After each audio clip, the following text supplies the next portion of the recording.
Espace TV, le 22h.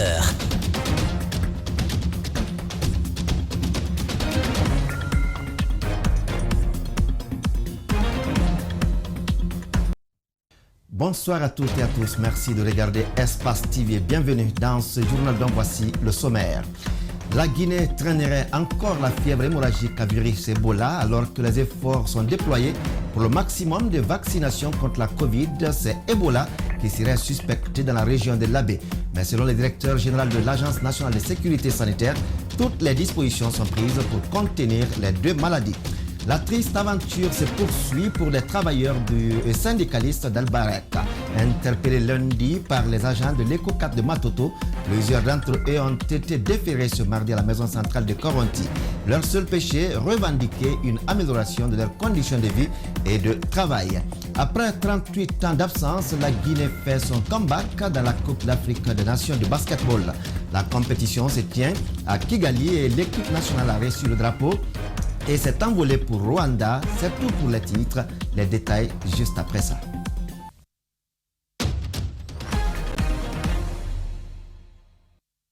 Une fois encore, bonsoir. Je vous le disais en titre, à ce jour, plus de 600 000 personnes ont reçu leur première dose de vaccin contre la Covid-19 et 400 000 ont été complètement vaccinés sur les 6 millions de Guinéens ciblés par l'ANSS. C'est un chiffre qui représenterait 49% de la population éligible à la vaccination. Joint ce mardi matin par les chroniqueurs de l'émission Espace Expression, Dr Sakoba Keita a annoncé l'arrivée prochaine de 7 millions de doses de vaccins. L'objectif de tout cela est d'aller vers la vaccination du maximum de personnes pour l'obligation du pass vaccinal. Ali Badara Kamara décrypte les images.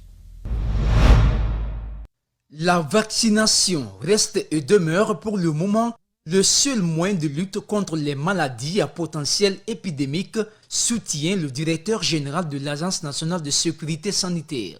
Joint au téléphone ce mardi matin par les chroniqueurs de l'émission Espace Expression, Dr Sakoba a annoncé l'arrivée de 7 millions de doses de vaccins contre le coronavirus qui a coûté la vie à plus de 250 personnes en Guinée. Toucher 70% de la population guinéenne éligible à la vaccination est le nouveau défi des autorités sanitaires du pays. Autour de 7 millions de doses que nous allons avoir et dont les 2 tiers sont des vaccins de Johnson & Johnson qui est un vaccin à unidose. Alors quand on dit qu'on va vacciner 70%, il faudra que vous calculez l'exclusion de notre vaccination, c'est les moins de 18 ans. Donc les moins de 18 ans constituent 51% de la population guinéenne. Donc quand vous calculez les 49%, c'est autour de 6 millions et quelques. Et si on a près de 6 millions de vaccins, vous allez comprendre qu'on peut même dépasser les 70 s'il y a une grande mobilisation. À ce jour, les vaccinodromes rejettent des candidats à la vaccination contre la Covid. Seule difficulté, ils sont nombreux ces citoyens qui se posent la question sur la prise de 2 doses différentes. Sur la question, le directeur général de l'ANSS précise. Pour le moment, nous qui n'avons pas fabriqué, on doit respecter les indications du fabricant. Nous, on ne le conseille pas. Si tu commences avec Sputnik, tu dois terminer avec Sputnik. Dans son intervention, Dr Sakoba Keita a mentionné la possible révaccination de certaines personnes qui présenteraient un faible niveau d'immunité. Nous faisons le test d'anticorps en prélevant votre sang pour voir votre niveau d'immunité. Donc si on voit que ton niveau d'immunité, ton corps n'a pas bien répondu, de façon spéciale, nous pouvons indiquer ta révaccination, soit avec le même vaccin ou un autre type de vaccin. Selon les résultats des derniers examens, plusieurs régions du pays sont touchées par le variant Delta, ce qui implique l'obligation du pass vaccinal au pays à partir du 15 septembre prochain. Ali Badara Kamara, testée positive à la fièvre hémorragique à virus Ebola, et c'était à Abidjan, la patiente serait partie de l'Abbé, ce qui fait de la région le nouveau point de départ de la maladie après Nzérékoré et Gekedou. Mauvaise coïncidence, c'est aussi la flambée des cas de Covid dans la même région, mais à ce jour, selon le directeur général, de l'Agence nationale de sécurité sanitaire, les investigations se poursuivent sur le terrain pour identifier tous les cas contacts afin de situer leur sérologie. Dr Sakouba qui est en l'écoute. Nous cherchons à comprendre comment cela est arrivé. Par contre, on a déjà enclenché l'investigation à la baie depuis avant-hier. On a pu retrouver quand même les familles. Nos équipes sont en train d'investiguer pour comprendre quelle est la genèse de ça. Et surtout, son itinéraire va être identifié et nos équipes vont investiguer de la baie jusqu'à Zérékoré. Et pour que nous puissions comprendre dans un bref délai comment cela est arrivé. Donc pour le moment, nous avons pris des dispositions. On va donc envoyer une équipe aujourd'hui pour aller appuyer nos équipes de la baie. Demain, probablement, nous allons vacciner tous les contacts qui vont être identifiés. Et s'il y a des cas suspects, on va immédiatement les examiner. Mais pour le moment, il n'y en a pas. Et donc, Zérékoré, nous sommes en train de voir quels sont les véhicules qu'il a empruntés. S'il y a des confrères aussi qui ont fait le même voyage avec elle. Le professeur s'est réglé à Abidjan. Et on a déjà envoyé un de nos agents qui va appuyer sa prise en charge à Abidjan et qui est chargé de nous remonter toutes les informations pour nous permettre de bien retracer son parcours et identifier surtout les contacts les plus proches pour comprendre un peu comment cela est arrivé. C'était donc Dr Sakouba Keita, directeur général de l'ANSS. Les services de douane guinéens ont rencontré ce mardi les transitaires du pays. L'entrevue a porté sur le paiement en ligne des droits et taxes douaniers. Au cours des échanges, il a été présenté aux transitaires un nouveau mode de paiement pouvant leur permettre de s'acquitter des taxes de façon rapide, fiable et sécurisée. André Mossié-Milimouno et Tcherno Sadouba pour les détails. C'est une innovation de la Direction nationale des douanes. Désormais, les droits et taxes douaniers seront payés en ligne à travers une plateforme créée à cet effet. La douane nationale entend mettre fin aux tracasseries liées à la procédure de dédouanement, mais aussi à la rendre fiable et sécurisée. De la même manière, il est possible de payer de l'argent à quelqu'un par Orange Money. De cette même manière, nous pouvons rendre aussi possible le paiement en ligne des droits et taxes sans que les opérateurs ne se déplacent de chez eux. Mais non seulement de gagner en temps, mais en coût et de lutter efficacement contre la corruption. Parce que ça va éviter les contacts entre les personnes. Le système de paiement en ligne a été présenté de façon sommaire aux acteurs engagés dans le processus. Une occasion pour les transitaires d'exposer de possibles faiblesses afin de les rectifier. C'est un échange de donner et recevoir, voir est-ce qu'il y a des faiblesses. Et s'il y a des faiblesses, nous essayons de les transformer en opportunités. Et s'il n'y a pas de faiblesse, ce serait quand même une flatterie pour nous. Mais aucun système n'est... Nous pensons que le système est au top, mais ce n'est pas à nous de juger le système, c'est aux acteurs, c'est à tous les acteurs qui sont dans les différentes procédures de commerce extérieur. Les transitaires présents ont exprimé leur satisfaction de la mise en place de cette plateforme de paiement en ligne des droits et taxes de douane. Ils estiment que le nouveau système est beaucoup plus rapide et rassurant. Nous sommes très contents de la procédure que la douane est en train de mettre en place pour le paiement des droits et taxes en ligne, parce que ça nous permet de gagner en temps et ça nous facilite aussi d'avoir une économie au niveau de plusieurs structures de la douane. Ce système a joué un rôle important dans la sécurisation des recettes de l'État, selon le directeur général du guichet unique de commerce extérieur de Guinée. Je vous le disais, après leur arrestation hier lundi, plusieurs employés syndicalistes d'Albarak ont été conduits à la maison centrale de Kalouma ce mardi matin Ces hommes ont été interpellés alors qu'ils revendiquaient l'amélioration de leurs conditions de vie et de travail. Interrogé ce matin, le secrétaire général de la délégation syndicale de la société reste droit dans ses bottes et compte maintenir la pression jusqu'à la satisfaction des points de revendication. Fatoumata Bintabari, Ibrahima Sori Kamara. Ils sont au total 36 travailleurs à être déférés à la maison centrale de Kaloum ce matin. Un acte qui n'a pas l'air d'ébranler le secrétaire général de la délégation syndicale d'Al-Bayrak. Aboubakar Mariam Fofana reste ferme.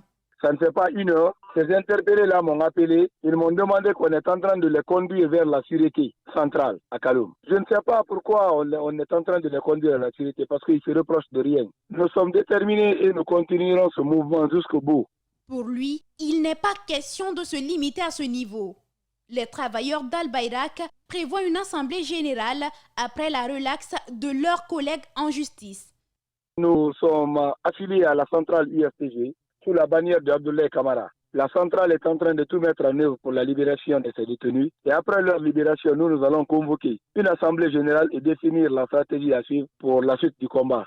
Lors d'une interview, la directrice de communication d'Al-Bayrak a relevé un cas qui serait la raison des pannes des bus. D'après elle, un inconnu serait en train de couper le câble du réservoir des engins. On a eu 10 bus qui ont été endommagés, c'est-à-dire qu'ils ont ouvert, quand le chauffeur s'arrêtait pour prendre les passagers, il y a quelqu'un qui ouvrait et qui coupait le câble de l'essence, donc le réservoir qui va vers l'essence. Donc nous trouvons ça assez triste. Aboubakar Mariam Fofana nie cette accusation en bloc. Je demande que vous partiez demander à la directrice de vous montrer les preuves. Sinon, les gendarmes, ils sont avec des téléphones. Ils pouvaient prendre les images. Ils n'ont vu personne en train de couper les câbles de bus. Ça fait longtemps que la population guinéenne constate la panne récurrente de bus sur le réseau. Concernant leurs griefs et la négociation qui était en cours, le syndicat estime que la décision de la direction d'Al-Bayrak n'était pas favorable aux travailleurs. À présent, il fait une invite à l'État. Nous demandons à l'État d'envoyer des inspecteurs au sein de notre entreprise parce que là, ces employeurs qui sont là-bas se sont transformés en commerçants. Quand l'État a payé les 5 mois de subvention à Al-Bayrak, au lieu de satisfaire, utiliser ce montant-là pour le fonctionnement de l'entreprise, ils se sont achetés 2 conteneurs 40 pieds d'habits pour venir les débarquer dans notre cours là-bas. Pour l'ancrage des vertus de la démocratie et de l'état de droit en Guinée, leur engagement est sans faille. Il s'agit bien des membres de la plateforme nationale des jeunes leaders de l'Axe pour la démocratie et le développement. C'était dans une déclaration conjointe avec la PJDD qu'on a créé de la création au projet du futur en passant par les hauts et les bas rencontrés par ces jeunes. Ils expriment leur fidélité au combat. Mamadou Sadio Baldé décrypte les images de Yacouba Traoré. Axe de démocratie pour certains et axe du mal pour d'autres. Suivant la position des uns et des autres, les qualificatifs n'ont pas manqué au cours de cette dernière décennie. Mais les jeunes, regroupés autour des plateformes, ont cru à leur idéal pour aboutir à des résultats. La PNJDD est déterminée à contribuer à faire la promotion de la lutte non violente, de la défense des droits de l'homme et de la démocratie pour l'instauration d'un véritable état de droit en Guinée. Épicentre de tous les mouvements sociopolitiques, les manipulations ont à un moment donné réussi à s'émêler des désordres et les esprits faibles ont mordu à la maison. Heureusement, des organisations comme celle-là tentent de récupérer les jeunes en situation difficile pour en faire des hommes utiles de nos jours. Pour assurer l'unité de la jeunesse de l'Axe, le deuxième point, c'est œuvrer pour créer des foyers de seconde chance, qu'on peut appeler communément centre de réinsertion sociale. Parce que vous ne pouvez pas parler de paix tandis que d'autres ont faim.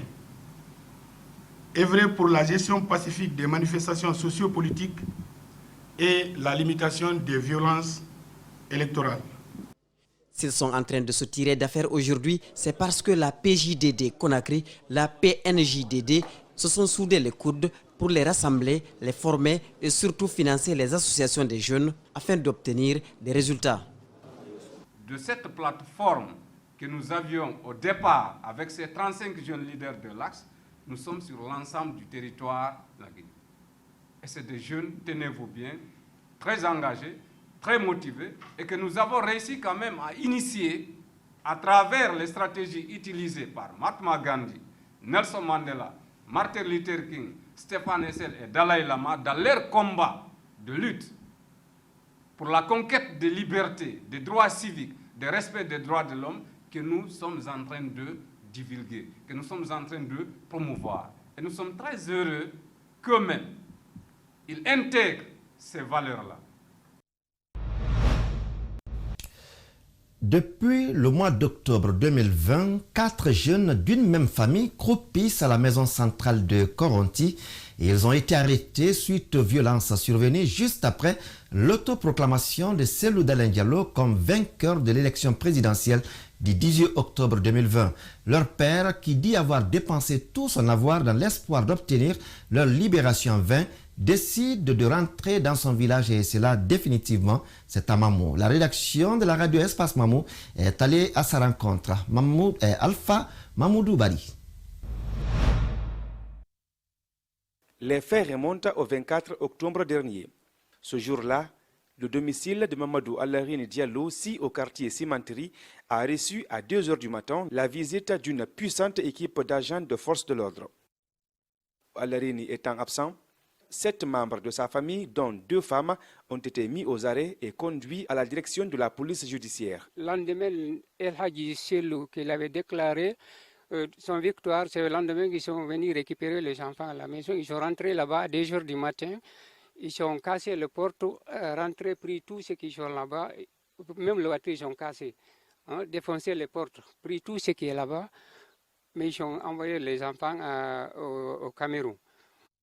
Après leur audition à la DPJ, les 2 femmes ont été libérées, les 5 autres inculpés pour des faits de fabrication et détention d'armes et placés sous mandat de dépôt le 30 octobre 2020. Depuis cette date, Mamadou Alarine Diallo dit avoir tapé à toutes les portes pour obtenir en vain la libération de ses enfants. Tu sais, en Guinée ici, mais quand tu as des problèmes, tu expliques les gens, il dit qu'il va t'aider. Mais il te demande l'argent. Quand tu lui donnes l'argent, mais c'est fini, il ne va plus t'aider. J'ai dépensé au moins 40 à 45 millions. Plongé dans le désespoir et surtout après avoir perdu toute sa fortune, Alarine Diallo décide désormais de rentrer au village à Bowalwanou pour reprendre la houe afin de pouvoir joindre les 2 bouts. C'était à Conakry. Maintenant, j'ai trouvé que ça ne va pas là-bas, mais je ne trouve pas même mon manger personnel. Donc j'ai les familles, j'ai les enfants à nourrir, j'ai les enfants qui vont étudier, et tout l'argent c'est qu'avec moi c'est dépensé tout, mais il n'y a rien maintenant pour le moment. Maintenant je suis venu ici à Mamou, je me débrouille ici un peu pour avoir les nourritures des enfants. Ils sont très nombreux des jeunes interpellés suite aux violences post-électorales qui croupissent à la maison centrale de Conakry et qui se demandent à quand l'ouverture de leur procès. Le présumé cerveau du kidnapping de l'opérateur économique Dansoko, qui s'est évadé à la maison centrale de Conakry depuis plusieurs semaines, poursuit son cavale. Dans cette affaire d'évasion, Maître Salif Béavougui, que nous avons joint au téléphone, affirme qu'il n'y a pas d'éléments suffisants contre les 5 gardes pénitentiaires qui sont aujourd'hui détenus. Dianabemba Koulibaly l'a joint suivi. Arrêté et emprisonné depuis des semaines suite à l'évasion spectaculaire du principal auteur du kidnapping de l'opérateur économique Dansoko, l'avocat des 5 gardes pénitentiaires placés en détention provisoire à la prison civile de Dubreka dénonce le retard de la procédure. Nous abordons la 3e semaine. Ils sont placés en détention provisoire du côté de Dubreka sans qu'ils ne soient interrogés au fond. C'est inacceptable. Et nous souhaitons que cela soit fait pour que ne serait-ce qu'à la reprise, que le procès puisse avoir lieu et que ces innocents, enfin, puissent recouvrer leur liberté. En lieu et place, les 5 gardes pénitentiaires qui croupissent en prison depuis plusieurs semaines, Maître Salifou Béavougui pense que le pénitencier du jour qui serait en cavale avec Sidi Diallo devrait répondre. En réalité, il faut chercher celui ce jour-là qui assurait la garde, la sécurité de la cellule du fugitif avec lequel il est parti. C'est l'occasion même de vous informer qu'il y a un sixième qui est parti avec l'évadé.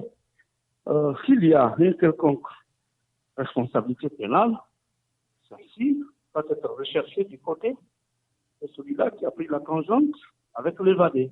Il estime que le dossier des 5 détenus manque des preuves éloquentes. C'est un dossier qui ne comporte pas d'éléments suffisants, de preuves suffisantes pouvant vraiment entraîner l'inculpation ou même la mise en détention des 5 innocents qui ont été privés de leur liberté pour complicité d'évasion d'un certain Sidi. L'avocat au barreau de Guinée déplore la situation dans laquelle se trouvent les détenus et espère que le droit sera dit dans ce dossier et que les mises en cause seront relaxées pour délits non constitués. À Kindia, plusieurs présumés délinquants arrêtés le week-end dernier ont été présentés à la presse ce mardi. Et c'était dans la cour du tribunal de première instance de la ville. Ces opérations réussies d'une équipe mixte d'agents de défense et de sécurité. La démarche du procureur de Kindia, Amadou Diallo, vise à traquer tous les malfrats dans la région. Et ils sont au total 80 sujets poursuivis pour divers faits. Reportage Aboubakar Silla.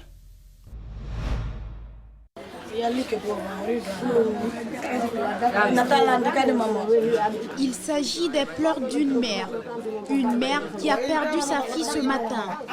La fillette Mawaba, âgée de 5 ans, était avec cette femme à la belle vue lorsqu'elle est tombée dans le caniveau et s'est fait emporter par l'eau de ruissellement. L'aînée est restée indemne grâce à l'aide de cet homme qui l'a vue se noyer.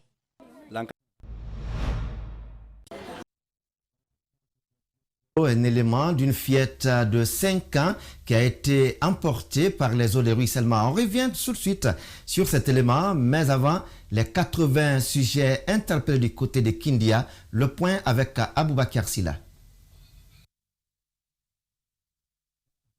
Sur cet élément dans nos prochaines éditions d'information, une fillette de 5 ans a été emportée par les eaux de ruissellement dans un caniveau à la mer. Elle a été retrouvée morte après quelques heures de recherche par les élus locaux et les agents de la police.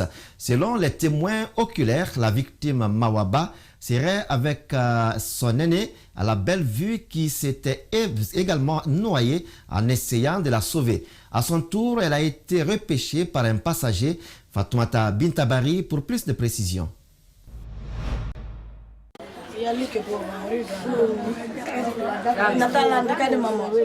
Il s'agit des pleurs d'une mère qui a perdu sa fille ce matin. La fillette Mawaba, âgée de 5 ans, était avec cette femme à la belle vue lorsqu'elle est tombée dans le caniveau et s'est fait emporter par l'eau de ruissellement. L'aînée est restée indemne grâce à l'aide de cet homme qui l'a vue se noyer. J'étais dans le taxi quand je l'ai vu crier au secours. Aussitôt, j'ai dit au chauffeur de me laisser descendre. Il y a une femme qui se noie. Il a voulu me décourager, mais j'ai insisté pour aller la sauver. L'eau était abondante, j'ai demandé de l'aide. Un jeune est venu, on l'a repêché.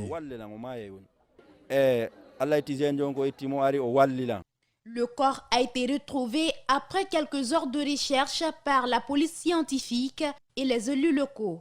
L'eau l'a emporté jusqu'à la mer. Et nos recherches ont été activées au niveau de la protection civile.